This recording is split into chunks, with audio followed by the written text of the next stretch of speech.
Before getting into the specifics of Isaiah 53, I first want to give some historical context. The book of Isaiah was written about 700 years before Christ in Jerusalem. Isaiah, which means Yahweh is salvation, was born to his father Amoz in Jerusalem and served the southern kingdom of Judah as a prophet. Isaiah was called to become a prophet during the reign of Uzziah, but also served under Jotham, Ahaz, and Hezekiah. His prophetic work lasted for around 60 years. Not a lot is known about Isaiah himself otherwise, but we do know that he was married and also had sons. Now that we know a little bit about Isaiah and the time period we find him in, let's look at Isaiah 53 and compare it to the life of Jesus and break it down verse by verse. So we're going to start right at the beginning of Isaiah chapter 53 with verse 2 and 3, and then we'll come back to verse 1 later in the video. So here we go with verse 2 and 3. He grew up before him like a tender shoot, and like a root out of dry ground. He had no beauty or majesty to attract us to him. Nothing is in his appearance that we should desire him. He was despised and rejected by mankind, a man of suffering and familiar with pain, like one from whom people hide their faces. He was despised, and we held him in low esteem. So Isaiah here is using a metaphor of a root out of dry ground to emphasize the conditions in which the Messiah would appear, and that he would not fit into the expectations people would have about him.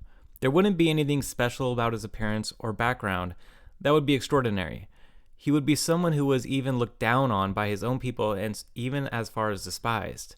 Now let's compare these verses to what we know about the life of Jesus.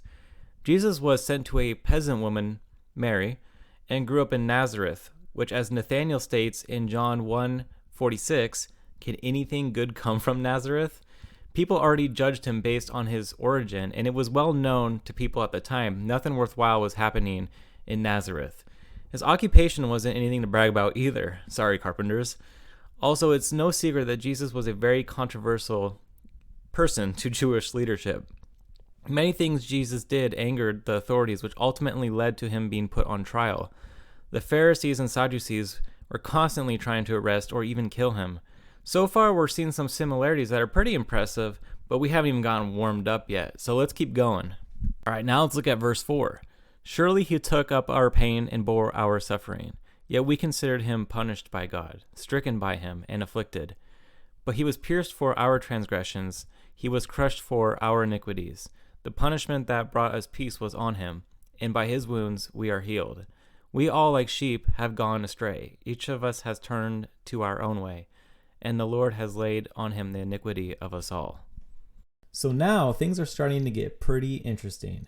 If you're at all familiar with the New Testament and Christian teaching on salvation, you may be starting to notice some things. Isaiah is saying that the Messiah would be punished not because of any fault of his own, but for our transgressions and iniquities. We have all gone our own way and sinned against God, but the punishment that we deserve was laid upon him. God made a promise in the garden in Genesis 3:15 that redemption would be made possible through a specific person, and this person would be the one who the punishment would be upon, according to Isaiah. Now, again, let's compare these verses to what we know about Jesus. The following verses after these verses that I've just gone over are even more specific and descriptive. So I will hold back some comparisons for now until we get to there, and then we'll bring it all together. So we know from history that Jesus was crucified and paid the ultimate price. No fault was found in him by Pontius Pilate, but due to the pressure given by his own people, he was given over to be brutally beaten and crucified. But Jesus did this willingly, as the New Testament states in Matthew 26:52 and 53. Jesus refuses to be defended when arrested, saying, "Do you think that I cannot now pray to my Father and that he will provide me with more than 12 legions of angels?" And Mark 10:45 states, "For even the Son of Man came not to be served, but to serve, and to give his life as a ransom for many." The connection between Jesus and Isaiah's prophecy is getting stronger and stronger, but these next verses leave no doubt about who Isaiah is talking about. He was oppressed and afflicted, yet he did not open his mouth. He was led like a lamb to the slaughter, and as a sheep before its shears is silent, so he did not open his mouth. By oppression and judgment he was taken away. Yet who of his generation protested? For he was cut off from the land of the living. For the transgression of my people he was punished. He he was assigned a grave with the wicked and with the rich in his death, though he had done no violence, nor was any deceit in his mouth. This portion of the chapter is so specific and so detailed that no clarification is really needed. Let's go right into comparing these verses written some 700 years before Jesus and compare them with Jesus himself. We can look no further than the gospel accounts of the trials Jesus faced with both religious leaders and Romans to find that Jesus was silent before his accusers. It didn't try to talk himself out of this situation. When Isaiah says he was like a lamb led to the slaughter, this is meant to show the willingness of the Messiah to pay our price of redemption. And this is reflected in those verses that I mentioned earlier in the previous comparison. The next verses state that he was taken away without protest and then cut off from the land of the living, which in other words is a polite way of saying killed. After the arrest of Jesus, the disciples were panicking and fleeing. Peter even denied he knew Jesus 3 times. Jesus was completely isolated with no one defending him or even defending himself. The trial shows how determined people were to have him killed, even though he did nothing wrong. This lines up perfectly with Isaiah's prophecy. Now, this next verse is so absolutely incredible, I'm going to reread it to refresh you guys real quick. He was assigned a grave with the wicked and with the rich in his death, though he had done no violence, nor was any deceit in his mouth. So this is incredible. Jesus, as we know, was crucified next to thieves, and a proper burial of crucifixion victims was not common. So Jesus fulfilled being assigned a grave with the wicked, but then it gets better. We know Jesus was buried after death in a tomb supplied by Joseph of Arimathea, a wealthy member of the Sanhedrin. So with the rich in his death. So let's look at our last 2 verses of Isaiah chapter 53, and then we're going to tie everything that we've learned together and do a final comparison between Isaiah 53 and Jesus. Yet it was the Lord's will to crush him and cause him to suffer. And though the Lord makes his life an offering for sin, he will see his offspring and prolong his days. And the will of the Lord will prosper in his hand. After he has suffered, he will see the light of life and be satisfied. By his knowledge, my righteous servant will justify many, and he will bear their iniquities. Therefore, I will give him a portion among the great, and he will divide the spoils with the strong, because he poured out his life unto death, and was numbered with the transgressors. For he bore the sin of many, and made an intercession for the transgressors. So there is a lot of crazy stuff going on in these verses. So let's break it down. So starting with verse 10, it says, Yet it was the Lord's will to crush him and cause him to suffer. And though the Lord makes his life an offering for sin, he will see his offspring and prolong his days.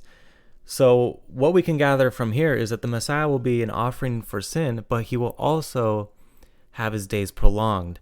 Now, what does this mean? This means that the Messiah will live again. So he's going to be killed, but then he's going to live again. And we see this exactly with Jesus, where he was sacrificed, where he was crucified, and then raised on the 3rd day. So this fits in precisely with prophecy. All right, now let's move to verse 11. After he has suffered, he will see the light of life and be satisfied. By his knowledge, my righteous servant will justify many, and he will bear their iniquities. Now, this is referring to that verse in Mark where he says, like, the Messiah will come, the Son of Man, rather, will come as a ransom for many. So we're seeing that 700 years before in this prophecy from Isaiah, and everything is pointing right to Jesus. Now we'll finish with verse 12. Therefore I'll give him a portion among the great, and he will divide the spoils with the strong, because he poured his life unto death, and was numbered with the transgressors, for he bore the sin of many.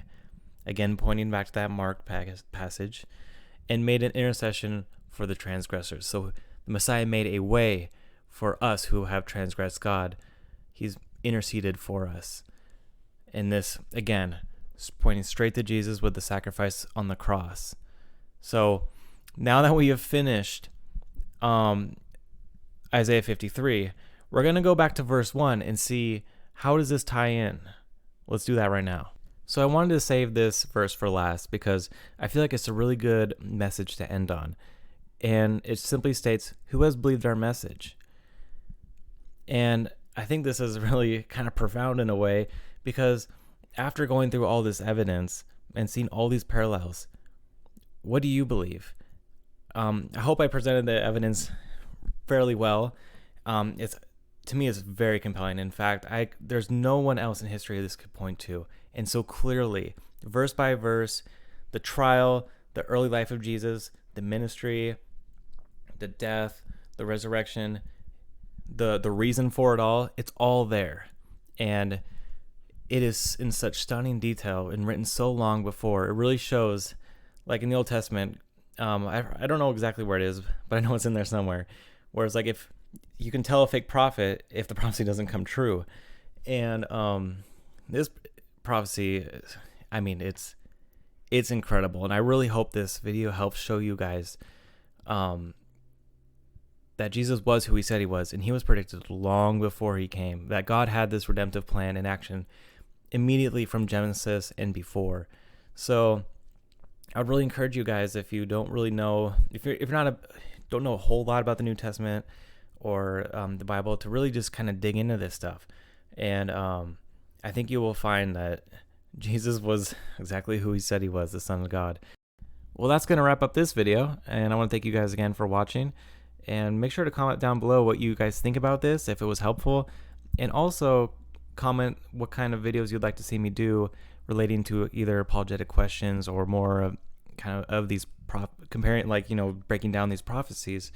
And I'll see if I can do them. I like answering questions and doing research, so just let me know and I'll see if I can make it happen. But anyway, thanks again, and until next time.